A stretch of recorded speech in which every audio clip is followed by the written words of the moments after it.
Welcome back to the Calpart Bros podcast. Jason and I are fresh off the segment where we discuss the experimental listening faculties of one Joe Rogan. Coming up in the third segment, we're going to be talking about he's back in a move that should surprise no one. Guess who's back? Back again. And this is the article from The Atlantic. Trump soft launches his 2024 campaign. Is there really anything such as a soft launch from Donald Trump? Well, I think that what that's really saying is too early for him to really go hard at it. Never mind. Yeah, it's too early for him to go hard at it. Not, yeah, I was gonna make a reference there, folks. I'm gonna let it go. But but what that's probably really saying is too early for him to go hard at the campaigns. That's why it's a soft, you know, launch. I'm sure this will be a lot different, a year from now. So Yeah. Let's see what Melania thinks about that. The former president's message at his Arizona rally was as clear as it was dishonest. He didn't lose to Joe Biden in 2020, and he'll spend the next year working to elect Republicans who agree. This is an article by Elaine Godfrey in The Atlantic. Tonight, deep in the Arizona desert, thousands of people chanted for Donald Trump. They had braved the wind for hours. Some waited the entire day just to get a glimpse of the defeated former president. And when he finally appeared on stage, and this is when I guess they kicked off the Lee Greenwood, the crowd roared as though Trump were still the president. And to many of them, he still is. Trump told his supporters, "I ran twice and we won twice. This crowd is a massive symbol of what took place because people are hungry for the truth. They want their country back." On paper, the gathering was meant as his response to the anniversary of January 6th, as well as an unofficial kickoff for his efforts to support Republicans in the midterm elections. But the event also served as Jason put it, a soft launch of the 2024 presidential campaign. And so his message was as clear as it was dishonest. He didn't lose to President Joe Biden in 2020. And effectively, he's going to be spending the next year working to elect people that are going to be on that same stop the steal bullshit that they were in 2021. Now, Arizona is not a surprise that he had that rally there. According to this article, Trump only lost Arizona by 10,000 votes. First off, Trump lost a ton of states by a very, very small margin. It's still a loss. There's like 7 fucking places he could have had this fucking rally. I do find it fascinating that one of the last places to actually have MLK, Martin Luther King Day, as an actual holiday is where Donald Trump decided to have this rally. Jason, what are your thoughts on this damn thing, on this rally specifically? So on the rally specifically, well, let me go ahead and say that this became a topic kind of in combination with something else that was put in the hopper when it comes to Joe Biden. And because this Thursday, when this episode is going to be published, will be the 1 year anniversary of Joe Biden taking office in the White House. So I was going to come at this topic originally just as a aspect of kind of how is Joe Biden doing in his first year. Then I saw this article about Trump in the soft rally for 2024. Then it had me thinking, okay, so when I taking them separately, when I think Trump doing a soft rally for 2024, it makes me think in my head, oh, this is a huge joke. And speaking of which, Joker number 3 for this episode, by the way. Like, what makes him think he's going to win? No one's going to vote for him. Then going back to what you just mentioned, the fact that he lost, but it was a narrow victory. And I agree with you that obviously a win's still a win, a loss is still a loss. But just from the aspect of combining with the fact that Joe Biden in his first year has approval ratings as low as 33% and 42%, according to an article from CNN, an opinion article, actually a factual article from CNN. Granted, it's only a year, but still, it sets the tone for the next 3 years. Keeping that in mind, as I'm thinking about it, it makes it more of a reality of the possibility that if Trump becomes the Republican candidate in the main in the elections, and if it happens to be Joe Biden again, given the narrow positions before, it could be easily seen that it could be a narrow switch again for a narrow election, this time Trump winning. Because like you said, even in one state, 10,000 votes was the difference. If those votes go the other way in 2024, as well as other states, we could be saying a different thing. You know? So, and I found an article that kind of gave some other opinions about what people think when it comes to the whole Biden Trump thing. But that was kind of my initial thoughts about this article. Is that when I first heard the headline about the soft open, I thought it was a joke. But after reading it, and then combined with the articles I found about Biden, it's like, well, him running may be a joke when it comes to the stuff he said, but when it comes to him winning against the current person who's president, might not be as big of a joke as I think. You also got to think of this from the perspective of, okay, there is enormous incentive within the Republican Party because there is no real old guard. Okay, there is no more old guard. That old guard is effectively in the rafters. What do you mean? What do you mean by old guard? I'm talking about the establishment, like the Bush family, the Cheneys. I mean, hell, Liz is effectively on the outside looking in. Anybody who's considered to be like an establishment person, they've effectively, many of these Trump supporters have effectively thumbed their nose at them. Liz Cheney's been effectively fucking demoted. All for having the revolutionary act of saying, yeah, I'm not cool with this shit you effectively co-signed on January 6th. These are people in her own party, dog. Okay? Politically, she paid a price for doing the right thing. And I would think we would have learned our lesson to not underestimate this man. I think a lot of people voted for Donald Trump because it simply was a vote against Hillary Clinton.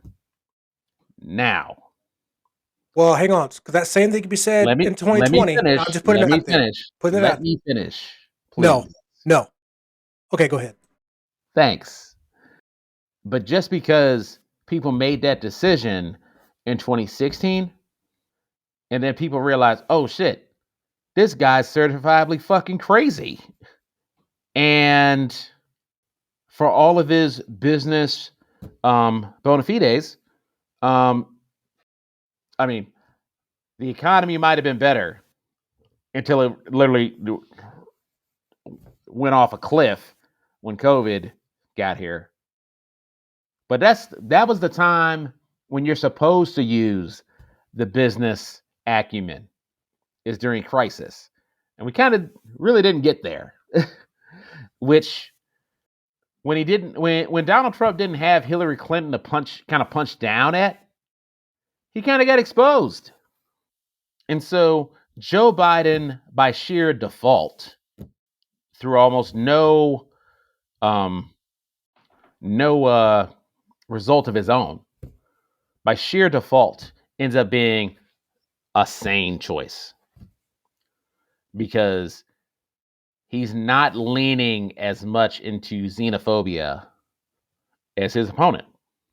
Now, one thing to keep in mind, if we're finishing November of this year, midterm elections, and there isn't a single noteworthy piece of legislation by a Democratic president and a Democratic Congress, you can bet your ass there's going to be hell to pay in 2024.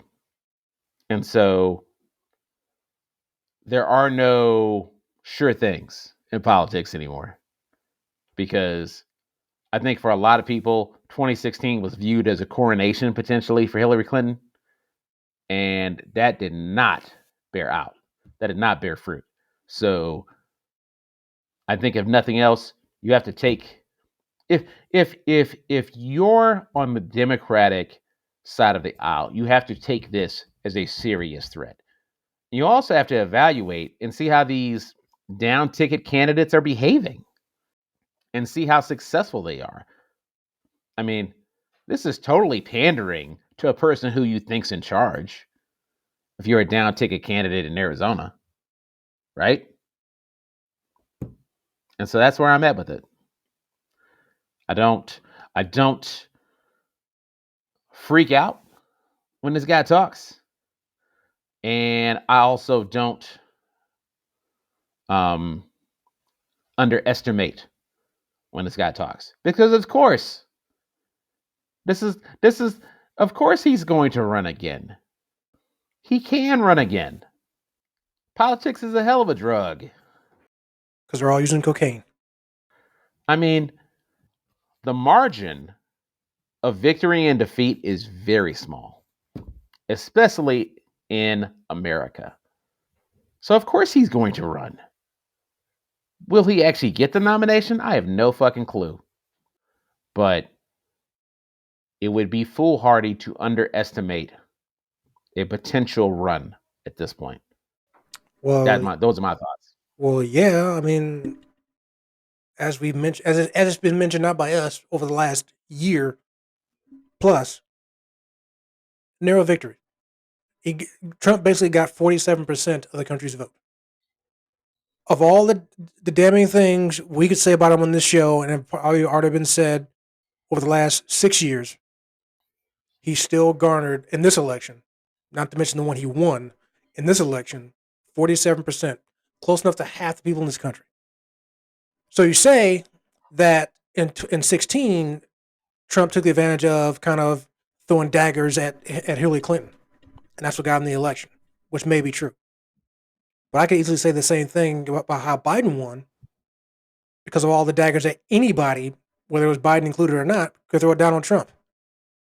But these current 4 years, including the one that just passed for Joe Biden, is what's going to determine, are those daggers going to be good enough in 2024, good enough to make sure he gets elected again against Trump. Because given the approval ratings I just given, like I said, it's very easy to see for those votes to flip back over to the other side. And again, I found an article here from PBS, which is titled "How's He Doing? Americans Weigh In on Biden's Performance." And obviously, they kind of mentioned maybe 6, 7, 8 people when it comes to how they voted in 16 versus how they voted in 20, and just their opinions on how Biden's doing. And obviously, it's a mixed bag of everything.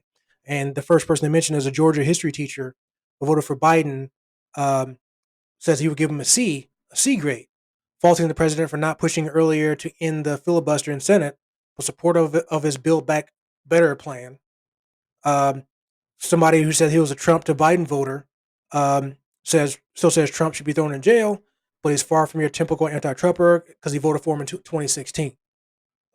He's 65, as it says, but he damns President Trump over what happened on January 6th. Now, I will admit to you, that would kill anything. That would probably be the biggest killer for Trump if he were to get reelected. People are still going to remember that situation, you know. So, well, at that point, 4 years later or 3 years later, or whatever, if he runs again, that's going to be what people are going to point to is that. But is that going to be enough to get him not reelected compared to whatever Biden does or does not do during his 4 years? But again, the article I mentioned from PBS, they mentioned a teacher who gives Biden a C grade. This person, again, voted for Trump before as well. Biden voter who declares polarization. Lynn Manning John, a school principal on a Native American reservation in Nevada-Idaho border, is pleased with Biden's first year in office, but worries his presidency has further polarized her community. Um, Biden voter is wary of liberals. So Trump voter who is not impressed with Biden. Democrat who prefers Mayor Pete, so somebody who didn't want Biden in the office in the first place. So I mean, well, that's just how the header for that person is described. But at the same time, if again, we've already seen it in 2020. People who are typically Republican click to vote for Biden because they were so against Trump. So again, we can see the same thing for this election. People who might have preferred somebody who wasn't Biden and has now been validated by what they didn't see in these 4 years, not happy with what they saw. Now they're going to say, you know what, for 1 year, I'm going to vote for whoever's on the other side. If it happens to be Donald Trump, um, some Biden voters say they want him to actually start tuning his own horn, being less humble, you know. Um, so Trump voter pleasantly surprised by some of Biden's initiatives. Says he may be convinced to vote for Biden if he were run again. Social worker who's rethinking the vote. She voted for Biden, but she considered him the better of the two bad options. But now she isn't so sure. So saying she could vote for Trump in 24 if he runs again. So so again, obviously this is a small sample set of people compared to the hundreds of million people that vote. But it's fair to easily say that there are, again, several million people that think just like them. And so obviously the next 3 years, like I said, about Biden in the office is what's going to determine where these people go. Are they going to keep leaning the way they're kind of thinking right now? Or are they going to come back to, what they're previously thinking for the 2020 election? Or in some people's cases, the 2016 election? We don't know. This may, well, obviously, again, folks, we're not a political show, but this may be something that comes up, you know, over the course of the next 3 years before we get to the election of 2024. Yes, the CalPERS bills will still be around then, but but yeah, that's again, that just goes to my initial thought that basically, you know, Trump doing this soft launch now for 2024 isn't as big of a joke, and him winning isn't as big of a not reality that some people might think, including you. But is what it is. I mean, like I said, like I've said before, I didn't vote for either one of them in the 2020 election. If it's these two guys running again, I'll tell you right now, I'm not voting for either one of them again. And there you go. Offline, we're gonna have to talk about who you actually voted for. No, It's we don't have, okay. we don't have to because it doesn't matter. Because the fact of the matter is, it does not matter. Because that's the interesting thing. I'll keep saying to everybody. People keep like this one lady mentioned in the article. People feel like they voted for the better of the two bad options. Well, guess what, people? You have more than two options. Well, we can't wait for the next the next state to have yet another spectacle. I have I have had it with that fucking red hat, and I have had it with that obnoxious ass font. Well, like maybe like maybe coming back, bro. like that fucking wingdings at 72 font. This is your Well, fault, Kanye. now you get it. Now you finally get it. Now you get why I'm not backing Kanye for anything. There you go. Yeah. So, all right. But there's a little hint about somebody else I didn't vote for. It wasn't Kanye either. So there you go. Yeah. Who was basically just a industry plant at that point. So, The question all is, right. plant by who? Them. That's Yeah, it. exactly. Them. That's all you need to know. Them. Yeah. Obviously, the liberal elites. Hashtag Illuminati. Yeah. Cluminati, maybe. Illuminati! All right. That concludes our segment on the spectacle that is one Donald Trump. Coming up next, we'll wrap up the show and I'll give our final thoughts.